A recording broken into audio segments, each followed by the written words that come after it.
Olá, gente! Sobre a categoria amarelo nas relações étnico-raciais brasileiras, tenho pensado algumas coisas já faz um bom tempo e eu quero partilhar com vocês nesse vídeo.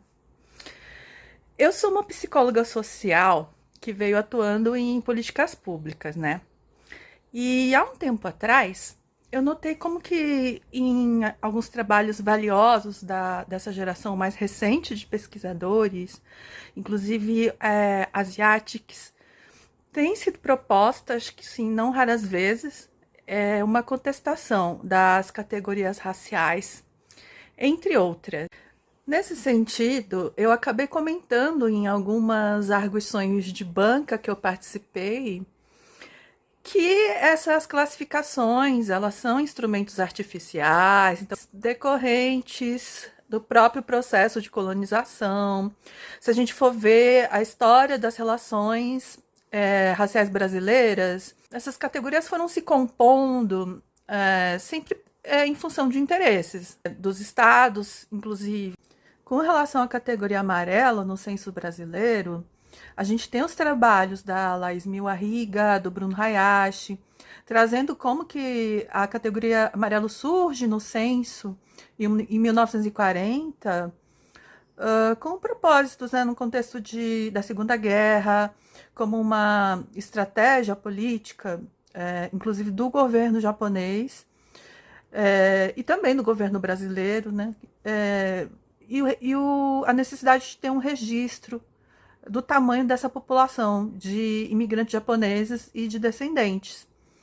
E motivações econômicas também, em outros momentos, né, assim, desde a instalação de indústrias japonesas em território brasileiro, interesses em saber da disponibilidade de mão de obra, que vai marcar também, mais tarde ainda, a emigração de Kasegi, né, ao Japão.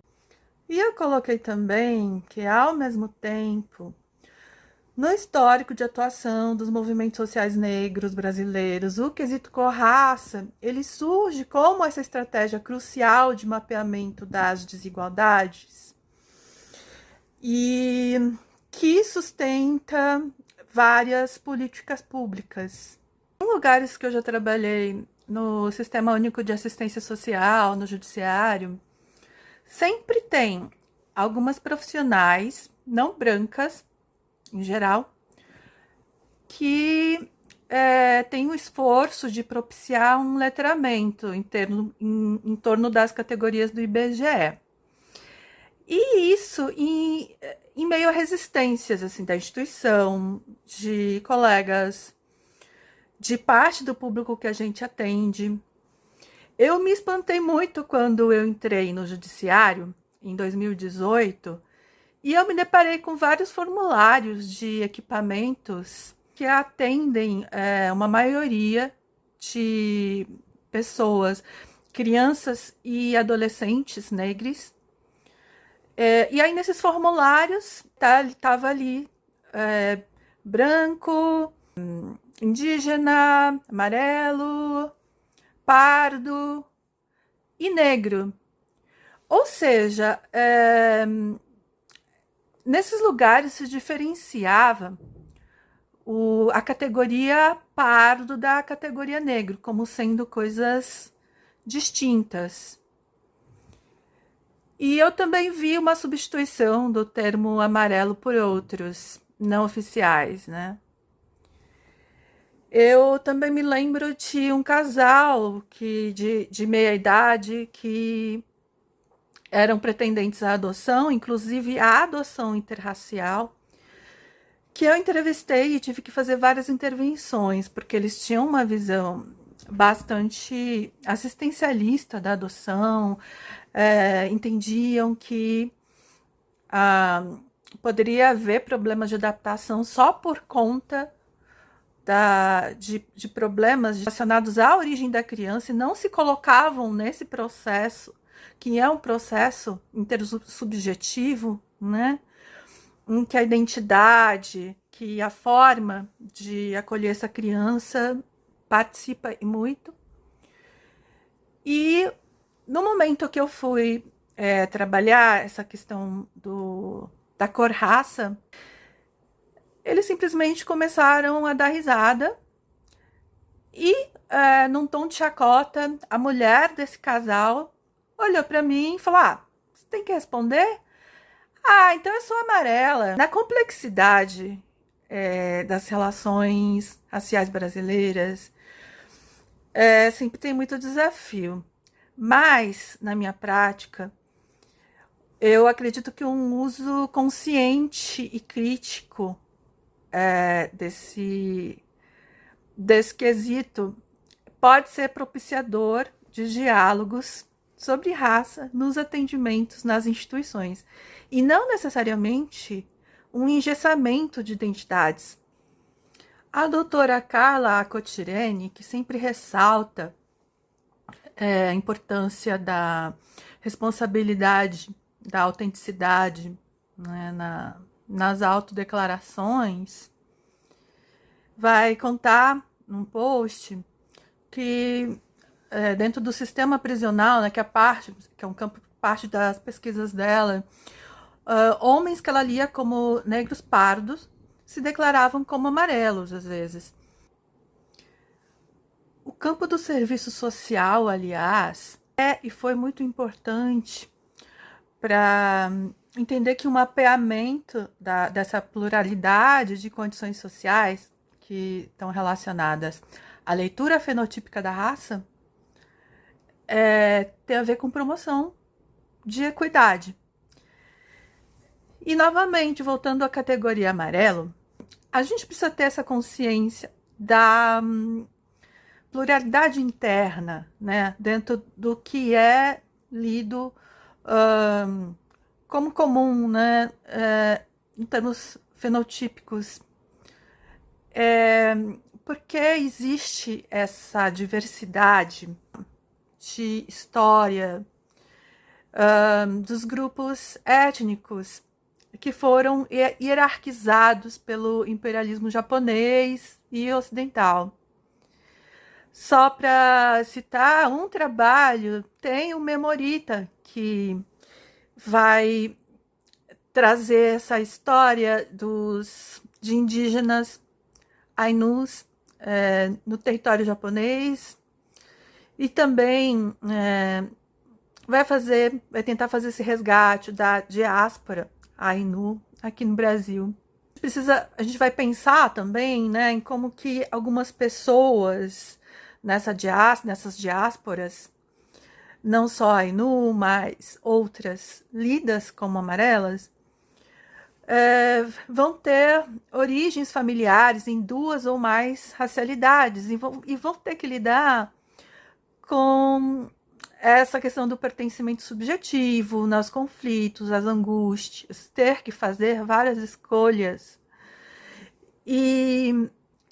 Mas eu acho que isso nos leva à necessidade de tensionar outros conceitos, né? Identidade nacional, identidade étnica, identidade cultural, porque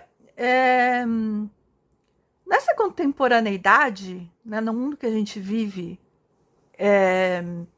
de intercâmbios, de trocas, é impossível e talvez não seja nem desejável caber dentro de fronteiras que foram impostas arbitrariamente. Bom, e aí isso tudo, né, essas reflexões foram antes do debate atual sobre parditude. E na época, eu queria compartilhar que eu ficava pensando assim, se eu poderia estar sendo muito retrógrada ao me preocupar com a invalidação desses instrumentais de cor e raça. Porque eu percebo que tem uma tendência de transcender esse universo das políticas institucionais do Estado. E eu também, assim, que assim, não em relação às políticas, mas em relação às instituições do Estado, eu mesma não idealizo essas dinâmicas, porque eu sei pessoalmente como que elas reproduzem muitas violências que buscam combater, né? E aí, hoje, aprendendo com esses debates que eu tenho tentado acompanhar sobre parditude, eu me senti um pouco aliviada, assim, tranquila, porque eu acho que eu estava na direção correta, entre aspas, por estar sintonizada com o projeto de uma sociedade não desigual como ela é. Para além desses terrenos mais psicológicos, né? Que também nunca se desassociam dos terrenos sociais. E aí, quanto às identidades amarelas, eu continuo entendendo como uma realidade importante, relevante, que revela outras nuances das relações étnico-raciais brasileiras. Continuo achando, como me disse o próprio professor Kabengele Munanga, que é necessário pensar as uniões interraciais para a gente entender a experiência de pessoas amarelas de origens multiétnicas. Eu vou comentar, aliás, sobre esse assunto numa outra ocasião. Sabe por quê? Se a gente não se posiciona a partir do que a gente estudou e que teve um custo emocional, financeiro, de tempo, de saúde, esse assunto vai sendo capturado, como muitas vezes já vi acontecer, por pessoas brancas com visibilidade. E o problema não é só a questão de serem pessoas brancas, mas serem discursos embranquecidos. Assim como no problema da parditude, que é um discurso em sintonia com a lógica neoliberal, capturável pela extrema-direita. Também nas questões asiático-brasileiras, isso já vem acontecendo. Eu já vi, aliás, né, intelectuais da psicologia social, pessoas brancas falando sobre assuntos relacionados a nipo-brasileiros, asiático-brasileiros, sem considerar as pesquisas que temos realizado. Nós, pessoas descendentes de asiáticos e tendo muitas de nós mulheres, LGBTs, QIA+. E lógico que assim, eu acho, quando eu penso nas entidades de origens amarelas, origens multiétnicas, eu tô falando a partir de um lugar de uma pessoa que não tem origens multiétnicas e que é uma pessoa nipo-brasileira que fez uma pesquisa inicial, aliás, sobre casamentos interraciais de pessoas amarelas, né? Mas que tem sido chamada para ler pesquisas e que tem feito interlocuções sobre isso, tem sido perguntada, né, algumas vezes. E no final das contas, é aquilo que Grada Quilomba coloca. Quem pode falar, quem é compreendida, quem é validada, quem consegue romper a surdez de grupos que estão no centro, né? E aí eu falo desse lugar de uma mulher que recentemente se descobriu dentro do espectro autista, que é um lugar já, né, em que durante toda a vida a gente se sente falando e sendo não traduzível para as pessoas, inclusive em grupos de pessoas progressistas. Então, para fazer esse vídeo, eu demorei horas porque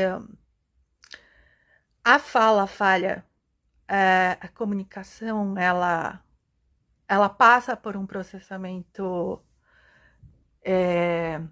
neurológico que a gente pode chamar de atípico, não no sentido de ser anormal, mas de ser divergente em relação ao padrão, né, socialmente compartilhado. E aí eu continuo nas brechas tentando ser uma voz insistente.